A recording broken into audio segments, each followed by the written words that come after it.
शुरू अल्लाह ताला के बाबरकत नाम से जो बड़ा मेहरबान निहायत रहम करने वाला है। अस्सलाम वालेकुम। 12 सवारों का काफिला। हजरत सैयदना इमाम औज़ई रहमतुल्लाह फरमाते हैं कि मुझे एक बुजुर्ग ने ये वाक़या सुनाया कि मैं औलिया कराम रहीम अल्लाह ताला की तलाश में हर वक्त सरगर्दा रहता और इनकी क़याम गाहों को ढूंढने के लिए सहराओं, पहाड़ों, जंगलों में फिरता ताकि उनकी सोबत से फैज़याब हो सकूं। एक मर्तबा इसी मकसद के लिए मैं मिस्र की जानिब रवाना हुआ। जब मैं मिस्र के करीब पहुंचा तो वीरान सी जगह में एक खैमा मैंने लगा हुआ देखा जिसमें एक शख्स मौजूद था जिसके हाथ, पाँव और आंखें बीमारी से ज़ाय हो चुकी थी, लेकिन उस हालत में भी वो मर्द अजीम इन अल्फाज के साथ अपने रब्बुल अज़्ज़ो जल की हमद सना कर रहा था। ऐ मेरे परवरदिगार अज़्ज़ व जल, मैं तेरा वो तेरी वो हमद करता हूँ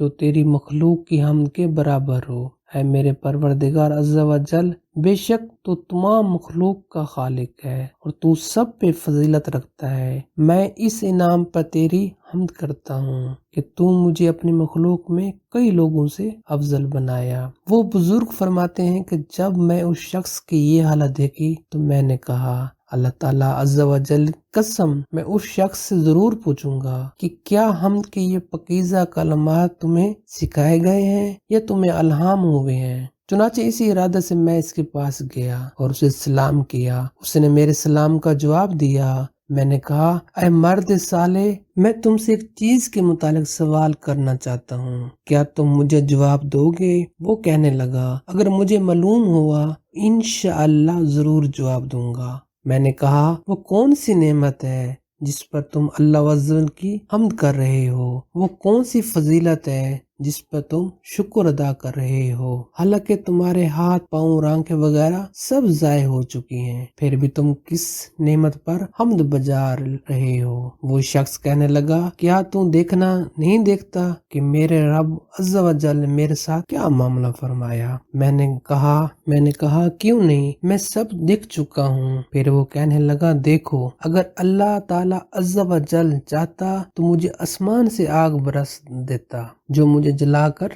राख बना देती। अगर वो अल्लाह ताला अज़्ज़ व जल चाहता तो पहाड़ों को हुक्म देता और मुझे वो तो बहुत बर्बाद कर डालते। अगर अल्लाह ताला चाहता तो समंदर को हुक्म फरमाता जो मुझे गर्क कर देता, या फिर जमीन को हुक्म फरमाता तो वो मुझे अपने अंदर दफन कर लेती। लेकिन देखो, अल्लाह ताला अज़्ज़ व जल ने मुझे इन तमाम मुसीबतों से महफूज रखा, फिर भी मैं अपने अल्लाह ताला का शुक्र क्यों ना अदा करूं, उसकी हमद क्यों ना करूं, पाक परवरदिगार से मोहब्बत क्यों ना करूं। फिर मुझसे कहने लगा, मुझे तुमसे एक काम है, अगर कर दोगे तो तुम्हारा एहसान होगा। चुनाचे वो कहने लगा, मेरा एक बेटा है जो नमाज के औकात में आता है, वो मेरी जरूरत पूरी करता है और इसी तरह इफ्तारी के वक्त भी आता है, लेकिन कल से वो मेरे पास नहीं आया। अगर तुम इसके बारे में मालूमात फराम कर दो तो तुम्हारा एहसान होगा। मैंने कहा, मैं तुम्हारे बेटे को जरूर तलाश करूंगा। और फिर मैं ये सोचते हुए वहां से चल पड़ा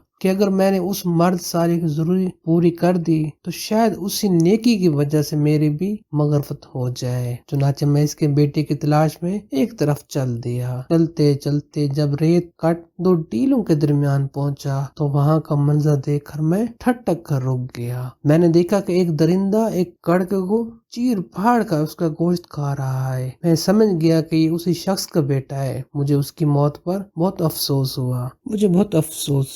मैं ये देखकर वापस उसी खेमे की तरफ चल पड़ा। मैं ये सोच रहा था कि अगर मैंने उस परेशान हाल शख्स को इसके बेटे की मौत की खबर फरमा दी तो ये खबर सुनकर कहीं मर ही न जाए। आखिर किस तरह इस गमनाक खबर सुनाऊं कि उसे सब्र नसीब हो जाए। चुनाचे मैं उस शख्स के पास पहुंचा, उसे सलाम किया। उसने जवाब दिया। फिर मैंने उससे पूछा, मैं तुमसे एक सवाल करना चाहता हूँ, क्या तुम जवाब दोगे। मैंने कहा, तुम ये बताओ कि अल्लाह अज़्ज़ व जल के यहाँ हजरत सैयदना अयूब का मकाम मर्तबा ज्यादा है या आपका, یہ سن کر وہ کہنے لگا یقیناً حضرت سیدنا ایوب کا مرتبہ و مقام ہی زیادہ ہے۔ پھر میں نے کہا جب آپ علیہ السلام کو مصیبتیں پہنچیں تو آپ علیہ السلام نے ان بڑی بڑی مصیبتوں پر صبر کیا یا نہیں؟ وہ کہنے لگا حضرت سیدنا ایوب رحمت اللہ نے کہا حقا مصیبتوں پر صبر کیا۔ پھر میں نے کہا ان کو تو اس قدر بیماری مصیبتیں پہنچی کہ جو لوگ ان سے بہت زیادہ محبت کیا کرتے تھے انہوں نے بھی آپ علیہ السلام سے دوری اختیار کر لی، اور راہ چلنے والے آپ علیہ السلام سے اعراض کرتے ہوئے چلتے تھے۔ کیا آپ علیہ السلام نے ایسی حالت میں صبر سے کام لیا یا نہیں؟ وہ شخص کہنے لگا آپ علیہ السلام نے ایسی حالت میں بھی صبر و شکر سے کام لیا اور صبر و شکر کا حق ادا کیا۔ یہ سن کر میں نے اس شخص سے کہا پھر تم بھی صبر سے کام لو۔ سنو، اپنے جس بیٹے کا تم نے تذکرہ کیا تھا وہ درندہ کھا گئے ہیں۔ یہ سن کر اس شخص نے کہا تمام تعریفیں اللہ عز و جل کے لیے ہیں جس نے میرے دل میں دنیا کی حسرت ڈالی۔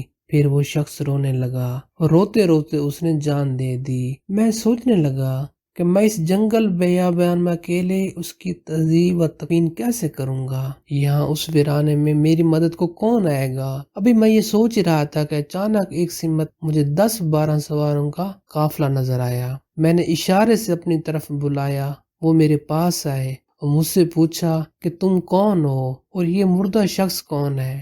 میں نے کہا سارا واقعہ ان کو سنایا تو وہ وہیں رک گئے اور اس شخص کو سمندر کے پانی سے غسل کیا اور اسے وہ کفن پہنایا جو ان کے پاس تھا۔ پھر مجھے اس کی نماز جنازہ پڑھانے کو کہا گیا۔ میں نے اس کی نماز جنازہ پڑھائی اور انہیں میرے اقتدار میں نماز جنازہ ادا کی۔ پھر ہم نے اس عظیم شخص کو اسی خیمے میں دفن کر دیا۔ ان نورانی چہرے والوں بزرگوں کا قافلہ ایک طرف روانہ ہو گیا، میں وہیں اکیلا رہ گیا۔ رات ہو چکی تھی لیکن میرا وہاں سے جانے کو دل نہیں چاہ رہا تھا۔ مجھے اس صابر و شاکر انسان سے محبت ہو گئی تھی۔ میں اس کی قبر کے پاس ہی بیٹھ گیا۔ کچھ دیر بعد مجھے نیند کا غلبہ ہوا تو میں نے خواب میں ایک نورانی منظر دیکھا۔